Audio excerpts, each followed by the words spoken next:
Friends, कैसे हैं आप सब। अब बिहार में अनपढ़ लोगों का और अनपढ़ नेताओं का राज नहीं होना चाहिए, क्योंकि ये पर्सनली मैं बीएचयू से खुद अपना यूजी और पीजी की पढ़ाई कंप्लीट कर चुका हूं और रिसर्च फेज में मैं अभी हूं। फिलहाल 3 सालों से मैं लगातार डिपार्टमेंट ऑफ हेल्थ में कार्यरत था और आपको इन सारे अनुभवों को एक एक करके मैं समझाऊंगा कि अनपढ़ों के राज्य से बिहार को क्या मिला है। अगर आपने थोड़ी भी बिहार की हिस्ट्री सुनी है, पढ़ने की तो बात ही मैं नहीं करता बिहार के लोगों से, क्योंकि यहाँ मैं जहाँ का निवासी हूँ, यहाँ किसी को गेस्ट पेपर के अलावे कुछ पढ़ के पास होते मैंने पिछले 20 सालों में नहीं देखा है। मतलब अपने भाई लोगों को देखा है मैंने, वो मोटी मोटी चीट बना करके ले जाते थे और पढ़ते थे। और याद जरा सोच करके बताओ, अगर आप में थोड़ी सी भी चेतना, संवेदना, नॉलेज, ज्ञान, बहुमुखी प्रतिभा कुछ भी बची है, कि उस चीट के ज्ञान से आपने क्या हासिल किया है। डिग्री आपको 5-6 साल में मिला और उस डिग्री से इन नेताओं ने अपना झोला भरा है। इतने बड़े बड़े चीजों के मालिक बन गए हैं अभी के टाइम में। और एक चीज ये और ध्यान रखो कि ये नेताओं ने, जैसे हम 2 बड़े नेताओं की बात करते हैं, इन्होंने जब अपनी जिंदगी की शुरुआत की थी तो इनके पास क्या था और इनकी सैलरी क्या थी एज ए एमएलए एमपी।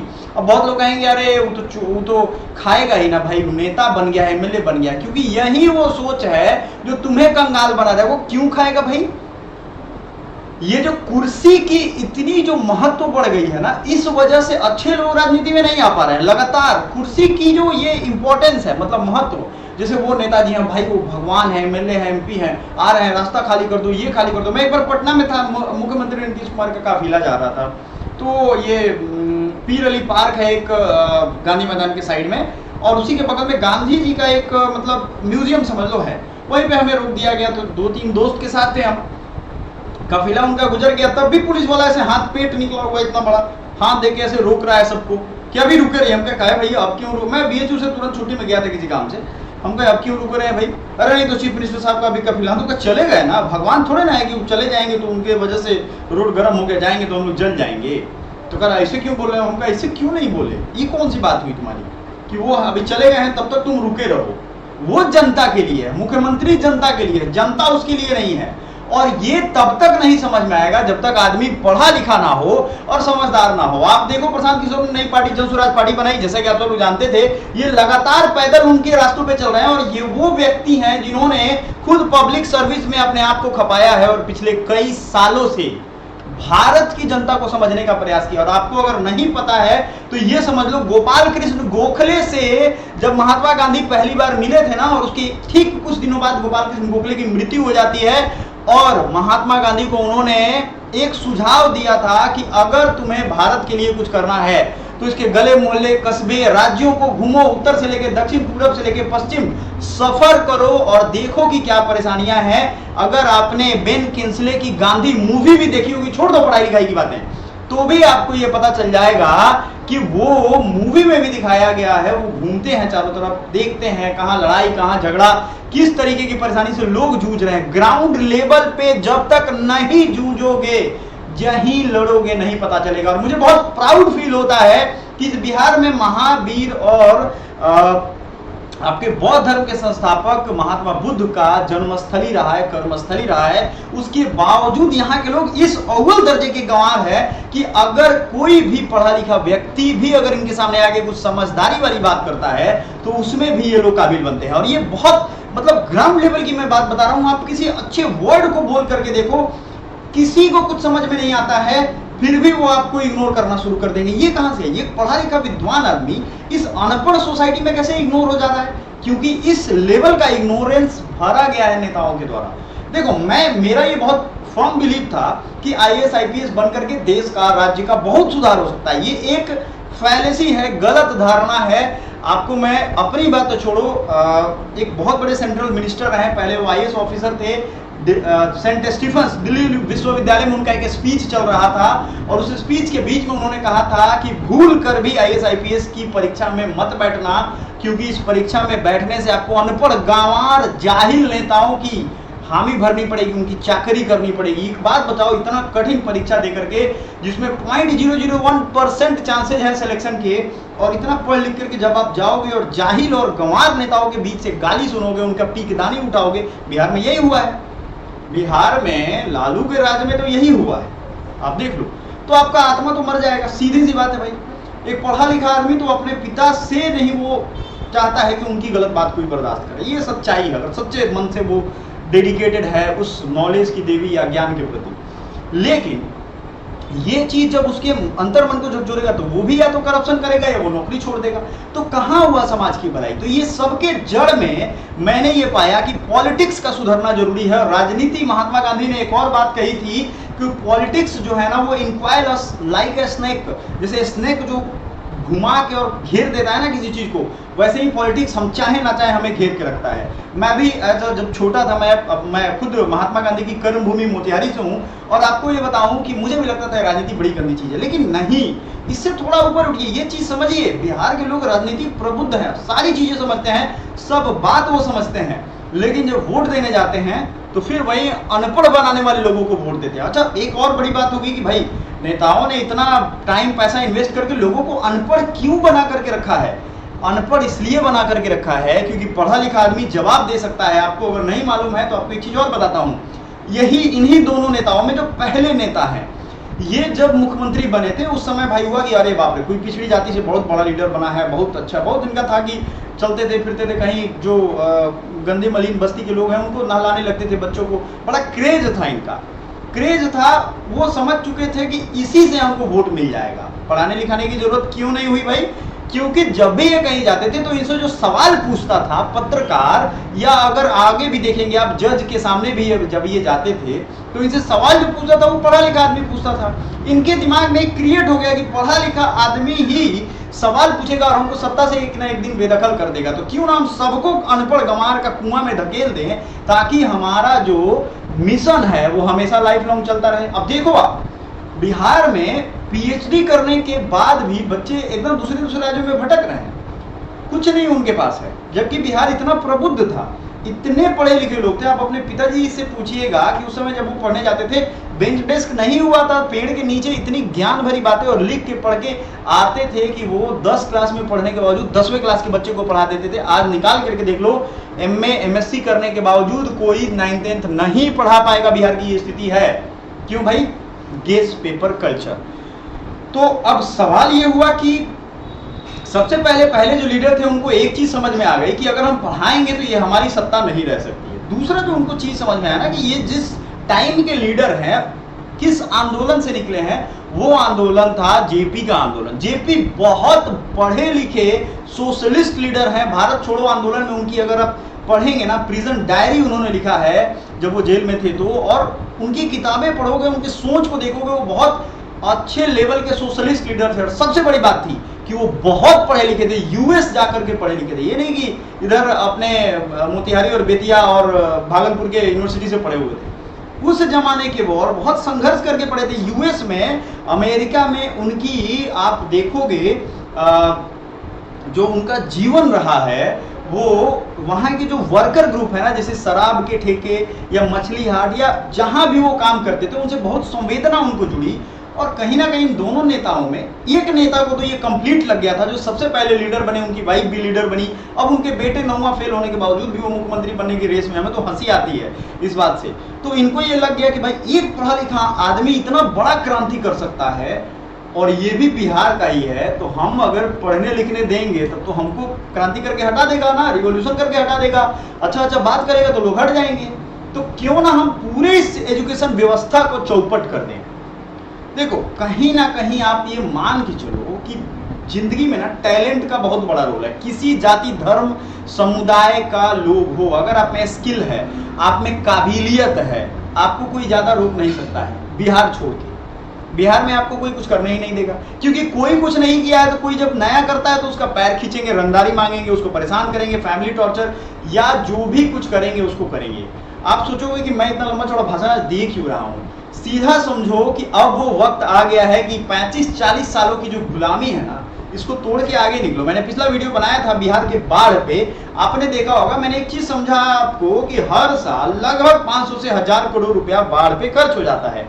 एक डैम बनाने की कीमत, मतलब डैम बनाने में अगर रुपया देखा जाए तो करीब 10-12 हजार करोड़ में वो डैम बन जाएगा। भैया 30-32 साल 40 साल से हम डैम का बनाने की जगह पे पैसा खर्च कर रहे हैं। डैम क्या होता है? पानी को स्टोर कर देगा, जरूरत के हिसाब से धीरे धीरे उसको ओपन करेगा। तो ये जो स्थिति आ रही है कि एयरफोर्स का जो मतलब रेस्क्यू ऑपरेशन वाला विमान है वो तक इमरजेंसी लैंड कर जा रहा है, इतना लोड है उस पर काम का, ये कहाँ से आया?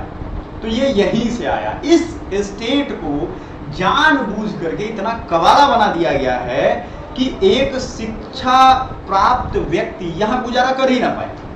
मतलब आप बात समझ रहे हो? मैं ये कहना चाह रहा हूँ कि आप भी अपने अगल बगल में देखते होंगे, तो ठीक है कि भाई यूट्यूब, फेसबुक और व्हाट्सएप पे कुछ ज्ञान लोगों को मिल रहा है, बुद्धि खुल रहा है, नहीं तो ये तो पूरा बेड़ा गर्क हुआ पड़ा है इस जगह का। मैं बिहार डे पर पटना में एक सम्मेलन था, उस पर स्पीच दे रहा था, वहाँ के लोग बहुत भावुक हो गए इस बात को सुन के कि महात्मा बुद्ध और महावीर और बड़े बड़े लीडर्स यहाँ से, डॉक्टर राजेंद्र प्रसाद की आप जीवनी पढ़ेंगे, कौन पढ़ेगा? ये तो पढ़ा लिखा आदमी पढ़ेगा ना। और ये पढ़ता कौन है? कोई नहीं पढ़ता है अभी के टाइम में। तो मोबाइल के बाद और भी किताबें कम हो गई हैं पढ़ना, लेकिन जानकारी तो रखिए। आप जाकर के देखो कि पटना यूनिवर्सिटी का इतना बुरा हाल था, धीरे धीरे अब सुधार हो रहा है, क्योंकि नेताओं को अब लगने लगा है कि भाई जनता बात एक तो समझ गई है कि नहीं पढ़ाओगे तो ये वोट नहीं देंगे। तो जब इनको बात ये लग गया है तब ये काम में लग गए हैं। बात समझने वाली है, आपको मैं समझाना चाहता हूं, उसको जरा ध्यान से समझिए कि जब इनको लग गया कि अब हमारी नौकरी खतरे पे है तो वो नौकरी देना स्टार्ट कर चुके हैं। ठीक है, नौकरी देखो ना बिहार में कितनी थी, कहाँ थी इतनी नौकरियां भाई, क्यों नहीं दिया जा रहा था? बहुत लोग कहेंगे कि लालू ने जानबूझकर नौकरी नहीं दी क्योंकि उनको लगा कि उस समय सब पढ़े लिखे फॉरवर्ड हैं तो उनको नौकरी मिल जाएगा। तो ठीक है बाबा, 15 साल 20 साल 30 साल, तो 15 साल से 16 साल से तो ये भी हैं, ऊपर हो गया अब तो हमें लग रहा है ना, मतलब 20 हो जाएगा, 20 साल से तो ये भी है। यही वैकेंसी पहले थी तो नहीं, इनके शासन में भी वैकेंसी नहीं। इनको अब ये बात समझ में आ गई है इन नेताओं को कि अब जनता हर चीज से उब चुकी है। बिहार में बाढ़ हो, जानबूझ करके गरीब रखोगे तभी ना भाई, यहाँ का जनता आने जाने में परेशान रहेगा, दूसरे स्टेट से इस स्टेट में जाएगा कमाने, उसी में परेशान रहेगा। वो क्या वोट के बारे में ज्यादा सोचेगा? तो सीधा सोचेगा, गांव घर में पूछेगा किसको वोट दिया जा रहा है, तो ये हमारी जाति का, इसको दे दो, बस दे देगा वो। इसीलिए अपने बच्चों के सुनहरे भविष्य को लेकर के वोट देना जरूरी है। आपको बजट वगैरह अगर आप लोग थोड़ा पढ़ते होंगे, थोड़ा ध्यान से पढ़िएगा। जिस तरीके से बिहार का बजट डिजाइन किया गया ना, बिहार और झारखंड का बजट समान है, बिहार झारखंड से पहले का स्टेट है, लगभग उतने ही लाख करोड़ का बजट हमारा भी है। अब भाई ये डिस्क्रिपेंसी क्यों हुआ? इतने लाख करोड़ का बजट उसका भी है, हमारा भी है, लगभग देखेंगे अगर आप। अच्छा, एक और दावा सरकार करती है, सरकार के दावों को जरा समझेंगे। सबसे ज्यादा विकास दर है, सही बात है, विकास जहां हुआ ही नहीं है वहां दर तो ज्यादा ही ना होगा। दिमाग रहेगा तब तो लोग समझेंगे, मतलब उनको आएगा समझ में तब तो। बजट तो बहुत लोगों को समझ ही नहीं आता। तो सीधा मतलब समझो कि ये जो पार्टी बनी है, मैं इसके तारीफ में और इसके विपक्ष में नहीं, मैं जो सीधी बात है वो करना चाहता हूं। आप विकास के जो 5 सूत्र है उसको जरा सोच के देखिए, और ये तो तय है कि भाई बिहार के लोग सबसे उब चुके हैं।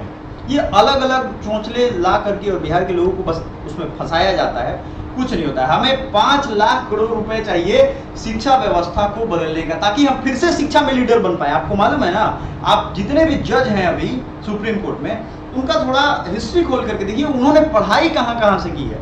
इवन कि मैं किसी डॉक्टर से जाता हूँ दिखाने, तो मैं ये देखता हूँ कि उन्होंने पढ़ाई कहाँ कहाँ से की है। क्योंकि भाई जो अच्छी जगह से पढ़ा है डॉक्टर, उसके इलाज में, और मेरे मित्र हैं कई एम्स दिल्ली के डॉक्टर हैं, और उनके इलाज में और बाकियों के इलाज में बहुत फर्क है। मैं बीएचयू में खुद सर सुंदरलाल अस्पताल में जाता था, उनके इलाज के तरीके में। बिहार में तो एकदम हेल्थ व्यवस्था, प्राइवेट हो या गवर्नमेंट, यहाँ एकदम टारगेट है कि जितना ज्यादा लूट लो, नो मैटर, क्योंकि इलाज ऐसा कर देना है कि लोग लुटा जाए। बात समझ में आ रहा है? कोई फर्क नहीं है, कोई जब उनसे भी कोई पूछने वाला नहीं है। अच्छा, पूछेगा कौन? जो खुद पढ़ा लिखा हो, जिसे खुद लीगल टर्म आते हो।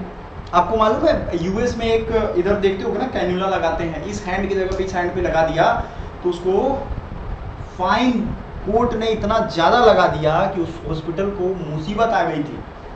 मैं आपको रेकमेंड कर दूंगा। क्यों भाई? क्योंकि वहां के सिटीजन इतने पढ़े लिखे हैं। इसमें नीडल लगाने की जगह पे उसमें लगा दिया। यहाँ कोई करेगा? वो तो कुछ भी इलाज करते, मरने के बावजूद वेंटिलेटर पे रखता है। क्यों? क्योंकि यहाँ जनता अनपढ़ है। अब अनपढ़ होने से सबसे ज्यादा नुकसान हुआ है यही। और अच्छा, जिसने ये किया उसके भी घर में देख लो, गांव में एक वर्ड यूज करते हैं, बहेड़ा। दो बच्चे हैं, दोनों के दोनों, ठीक है ना। तो ये स्थिति हो गई है। जिसने पूरे बिहार को अनपढ़ बनाया, उसका अपना घर कैसे पढ़ा लिखा हो सकता है? उनकी बेटी के बारे में पता ही, भाई माननीय सांसद हैं, आपको पता ही है। तो ये कांड किया जा रहा है। अपने घर के लोग विदेश में पढ़े रहें, आराम से सिंगापुर रहें, इलाज बढ़िया से हो, हर चीज़ हो एक नंबर से, और ये सब होने के बावजूद हर लोकसभा चुनाव में एक एमपी बढ़ता जाए, एक सांसद बढ़ता जाए घर में, और बाकी बिहार के लोग भूखे मरे, कोई दिक्कत नहीं है, 4-5 किलो अनाज और इसमें फंसे रहें, बाहर आते जाते रहेंगे, वोट की चिंता थोड़ी ना होगी, वोट के टाइम में उनको लगेगा। लेकिन ये पार्टी बनी है, इसमें दुबई और मॉरिशस, सिंगापुर, जितने भी रहने वाले बिहारी हैं सब लोग आके पार्टिसिपेट किए हैं। 1 करोड़ लोगों ने ये पार्टी बना दी है, घोषणा हुआ है। इसका मैं प्रचार नहीं कर रहा हूँ, मैं बहुत सालों से एक काबिल व्यक्ति के इंतजार में था, और मुझे ऐसा लग रहा है कि ये काबिल व्यक्ति भैया, बहुत लोग कहेंगे भाई अरविंद केजरीवाल भी काबिल था, वो काबिल था, बाद में भटक गया है ना, क्योंकि उसके साथ रहने वाले लोग आप देखोगे, कुमार विश्वास हैं, वो ही बताते हैं कि ये काबिल आदमी था लेकिन बाद में चल करके भटक गया। तो अब ये ही राजनीति का दलदल है, इससे भी अपने आप को बचा करके रखना जरूरी है। लेकिन पार्टी को चुनाव आयोग से मान्यता मिल चुकी है, सीधा समझ लो 60 वर्ष से ऊपर के व्यक्ति हैं, 2-2 हज़ार पेंशन उनके लिए बहुत जरूरी है, क्योंकि गांव में देखोगे आप वृद्धों की हालत या गांव की जो महिलाएं हैं उनकी हालत बहुत खराब है। किसानों को सहयोग करके किसान में हो रही पेट भरने वाली अनाज हम लोग बुझा, मेरे भी खेत में, मेरे भी खेतों में यही है, 2-3-4 एकड़ जो भी खेत है उसका हिसाब किताब भी यही है, समझ रहे हैं आप। धाने कहूँ पिताश्री मेरे कुछ और रोपने ही नहीं देंगे, उनको लगता है कि इसके अलावा कुछ होगा ही नहीं भाई, तो एक्सपेरिमेंट करोगे तभी तो होगा मेरे भाई। मैंने अपने गांव में जो घर है मेरा उसके द्वार पे उगाया था, हुआ भी। तो ये चीज है, ये मानसिकता कहाँ से आई? अच्छा ये भी कौन कर सकता है? ये भी पढ़ा लिखा आदमी कर सकता है। ये बहुत बड़ा डाउट है कि नहीं अनपढ़ आदमी खेती करता है, नहीं। आप किसान के वो बोरों पे देखो, क्या उसमें अनपढ़ आदमी कैसे पढ़ेगा उसको? वो तो कलर से पहचानते कि इस रंग का बीज इस बार आया था तो अगली बार आया था। तो पढ़ाई का ये रोल है, और पढ़ा लिखा एक व्यक्ति अगर खड़ा हुआ है समाज को बदलने के लिए, तो वो पॉलिटिक्स से बदलेगा। ये सोच बदलनी पड़ेगी और सही लोगों को सामूहिक प्रयास से वोट देना पड़ेगा। ये मेरा एक बहुत दिनों से मन था कि बिहार वाले चैनल पे एक सीरीज इसकी बनाई जाए, जिसमें आपको तरह तरह से अपडेट किया जाए। इस पार्टी में जो इसके पहले कार्यकारी अध्यक्ष बने हैं वो बने हैं भारतीय विदेश सेवा के, जो अनुसूचित जाति कैटेगरी के, IIT कानपुर, फिर IIT दिल्ली से इन्होंने पढ़ाई की, फिर IFS निकाला, और 4 देश, बेलारूस और यूक्रेन और तैमूर लेद से एक देश है, इन सब देशों में रहने राजदूत रहे हैं। उसके बाद आके पॉलिटिक्स ज्वाइन करे। क्या आपको लगता है कि इतने काबिल लोगों को पहले मौका नहीं मिलना चाहिए था? कैसे मिलेगा भाई? पढ़ाई वाले लोग तो पढ़ाई लिखाई वाली बात करेंगे ना, तो कैसे कोई मौका देगा उनको? मौका तो देगा नहीं ना, क्योंकि जो हेड है उसको तो गुंडा ही फैलाना है, उसको तो लोगों के बच्चों को किडनैप करना है। मुझे आज भी याद है, माँ हमको रोज समझा के भेजती थी कि ज्यादा दूर ना जाइए खेले। हाँ क्यों बोली कि है ना, चला गाड़ी में बैठा था ना बैठिएगा, ऐसे भोजपुरी में। हमको आज भी वो टोन याद। ये डर कहाँ से आया? लोग घर बनवा लेते थे लेकिन दीवार पे पेंट पुचारा दीवार पे नहीं करवाते थे। This is the real reason कि हमें बदलाव की जरूरत है। आज देखो बिहार की क्या स्थिति है। ट्रेन में बैठ के भी जाते ना तो एक सुकून रहता है कि चलो बैठ के जा रहे हैं, ठीक है, लेकिन लेटरिन जिसपे आप सोचो शौच करते हो उसमें ठूस ठूस के बिहारी जा रहे हैं। कहाँ से ये स्थिति आ गई भाई? जिसको सोच के भी एक पढ़ा लिखा आदमी उस ट्रेन में घुसे ना, मैं आपको बता रहा हूँ, कई बार मैं बिहार का एग्जाम देने गया हूँ, इतनी भीड़ में मैं घुसता ही नहीं हूँ। मैं डर जाता हूँ कि इस भीड़ में अगर, क्योंकि मैं दिल्ली रहा और बाकी चीज़ों में मुझे आज भी याद है, एफिल टावर पे अटैक हुआ था तो मैं राजीव चौक मेट्रो स्टेशन जाता नहीं था। तो फ्रांस में जब अटैक हो जा रहा तो इंडिया का कौन भाई देखने वाला है? तो ये चीज़ है। यहाँ लोग भेड़ बकरी की तरह एकदम ठुसा के एग्जाम देने में आप देखोगे कुछ है ही नहीं।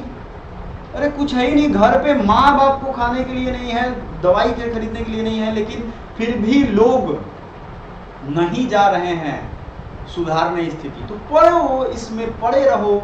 मैं तमिलनाडु पे उनके चीफ मिनिस्टर का एक एडिटोरियल पढ़ रहा था, तो उन्होंने बहुत क्लियरली लिखा है कि हम लोग बहुत प्रॉम्प्ट रहते हैं, हमने अपनी जनसंख्या नहीं बढ़ने दी, हेल्थ सिस्टम को ठीक किया, एजुकेशन को बहुत अपग्रेड किया। एजुकेशन इतना अच्छा है कि वहाँ के सरकारी स्कूल के बच्चे भी पढ़ करके बहुत कुछ कर सकते हैं। और ये सब करने के बाद सबसे ज़्यादा पॉपुलेशन पे काम किया है कि पॉपुलेशन ना बढ़ जाए, और इंडस्ट्रियलाइजेशन पे काम किया। ठीक है, हमारा समुद्र किनारे घर नहीं है, तो बेंगलोर का जो बेंगलोर शहर है वो भी तो एकदम समुद्र किनारे नहीं है। वहाँ जो IT हब कैसे बन गया? नोएडा भी तो समुद्र के किनारे नहीं है, जाके देखो अभी आज का नया IT हब है वो। उसी तरीके से हमारे पास बहुत जगह है भाई। यहाँ तो स्थिति बिहार में गंवारों भी ये है, और ऐसे नेता हैं कि मोतिहारी सेंट्रल यूनिवर्सिटी के लिए जमीन चाहिए था, तो मोतिहारी सेंट्रल यूनिवर्सिटी के लिए जमीन में 9-10 साल लग गए हैं अभी तक, रेंटिंग पे इधर उधर जिला स्कूल के कैंपस में और इधर उधर चल रहा है, अभी जाकर के कहीं फाइनल हो जाए। तो कहाँ से? अनपढ़ नेताओं को चुनने का यही फायदा है। वो जमीन पहले अपने खरीद लेंगे, फिर बेचेंगे, उसी को यूनिवर्सिटी को महंगे दामों में रजिस्ट्री करेंगे, ये करेंगे, फोर्जरी 420, एक ही जमीन को 4 आदमी बेचेगा, तमाम सारे नाटक है। मोतिहारी चीनी मिल का वही हाल होगा। तो ये सारी चीजें, चूंकि मैं मोतिहारी से हूँ तो इसलिए आपको बता रहा हूँ, ये सारी चीजें खराब क्यों हुई? क्योंकि जनता पूछने वाली नहीं है। आप सोनम वांगचुक को देखिए, दिल्ली पुलिस ने उन्हें डिटेन कर लिया है अभी जब मैं ये रिकॉर्ड कर रहा हूँ। तो एक पढ़ा लिखा आदमी अपने उद्देश्य को पाने के लिए कितने अच्छे तरीके से लड़ रहा है सरकार से, है ना। वो तो नहीं जा रहा है मारपीट करने, आंदोलन किया और वहां से पैदल चला वो और पहुंचा गाड़ी वाड़ी से अपना, तो अपनी मांग रखने के लिए। लेकिन ये कौन कर रहा है? पढ़ा लिखा आदमी। आपने देखा कोई इसमें अनपढ़ है? बहुत बड़े हैं जिसपे मूवी बनी है 3 इडियट, है ना। तो ये चीज आपको ध्यान रखनी है कि अब मौका मिला है, अब ये छूट ना जाए, क्योंकि अगर ये छूट गया तो हम आप कहीं के नहीं रहेंगे। मैं किसी का फिर से क्लियर कर दूं, प्रचार नहीं कर रहा हूं, लेकिन ये व्यक्ति, इसमें कुछ तो दम है। मैं खुद सोशल वर्क से पढ़ाई किया हूं और ये खुद व्यक्ति सोशल वर्कर रहा है। अपने सेलेक्ट होने की जगह पे किसी काबिल व्यक्ति को सिलेक्ट इन्होंने किया है और इनका ये वादा है कि काबिल व्यक्ति को ही। और याद रखो यार, ये अनपढ़ गंवार 9वां फेल 10वां फेल, ये अपना जीवन का, तो अगर इनको सारी सुविधाएं छीन ली जाए तो इन अपने जीवन का भार वहन नहीं होगा इनसे। भार वहन समझ रहे हो ना, मतलब इनको अगर खाना बनाना पड़ जाए, इनको अगर आपकी तरह कमाने जाना पड़े तो ये भूखे मर जाएंगे, इनसे होगा ही नहीं। इतने काबिल भी नहीं है। और इसमें इतने काबिल लोग अगर आ रहे हैं तो मौका देने की जरूरत है, सोचने की जरूरत है। और इसमें हम लोग एक लंबा सेशन लेंगे। जो भी व्यक्ति इसमें पार्टिसिपेट करेगा मुझे अच्छा लगेगा और आने वाले समय में हम लोग रेगुलर रखेंगे इसको। Thank you so much, bye for now.